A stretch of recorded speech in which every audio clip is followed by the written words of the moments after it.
Last a little bit longer than you wanted to. At the end of the day, I was happy, we went to this show, we go 10 rounds. Of course, I was loading up a little bit with my shots, but at the end of the day, we can go back to the gym, go to training camp, and just work on again.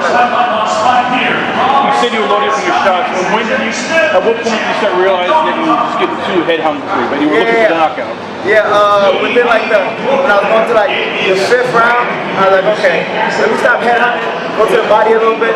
As you guys can see in the middle of the fight, I started attacking the body a lot more than I did early. And just continue to work. Was there pressure to knock him out early? I mean, Thomas Williams Jr. knocked him out in the first round, Kovalev, Don George. Were you feeling the pressure of, all right, I got to get rid of it 2 or 3 rounds? I tend to put a lot of pressure on myself, but towards the 5th, I was like, you know what? I'm not going to try to force it anymore. I'm just going to continue to win rounds, and that's what we kept doing. How did you feel about the foul? Did you feel he was flopping a little bit? Or yeah, man. Because he was hitting me low, and it wasn't a retaliation thing, but he hit me low, and I sort of went south a little bit. I was trying to go to the body to hit him hard, and I went south a little bit. I apologized. Were you worried at that point that it may be going in his favor? No. I was just worried about him laying on the floor and trying to get me disqualified.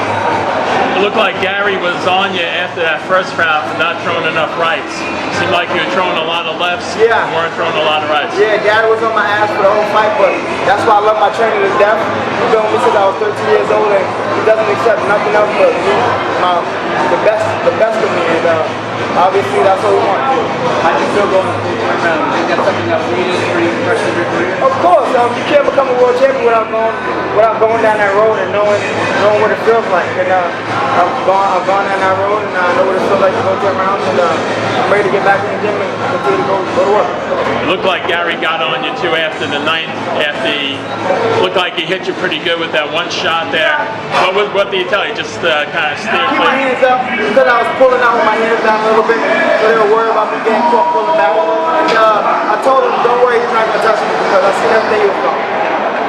Is there pressure on you because of the recent additions? You have Michael Seals now joining the Haven roster, Thomas Williams Jr. All these guys now are Artur Beterbiev. I mean, which is more names. I mean, there's now guys. Are you worried about becoming sort of, pushed back because these guys have spectacular knockouts? This is a guy that, in your mind, is you just made some mistakes here, but I'm not worried about that. At the end of the day, I still have my own, and I'm still moving forward and climbing up the ranks. And all we can do is just continue to get better. So where do we go from here? What's the next? Is there a certain opponent you're looking at, or a certain kind of opponent you want next? Not necessarily. Whoever they find, and whoever they put in there, put me in front of, and whoever Al calls me and tells me I'm fighting, I'm gonna get ready to fight. We had you on the show a couple times talking about building your brand. How do you feel this built your brand in terms of action? That's what fans want, unfortunately. They want knockouts. They don't care about experience. Yeah, definitely. Of course, it was unfortunate that I had to go the distance, but that's boxing. You can't knock everybody out, and it's not. I mean, of course, it's about what the fans want, but at the same time, you don't want to put yourself in danger, getting caught with something stupid for trying to impress people. Would you say that White was your toughest opponent to date?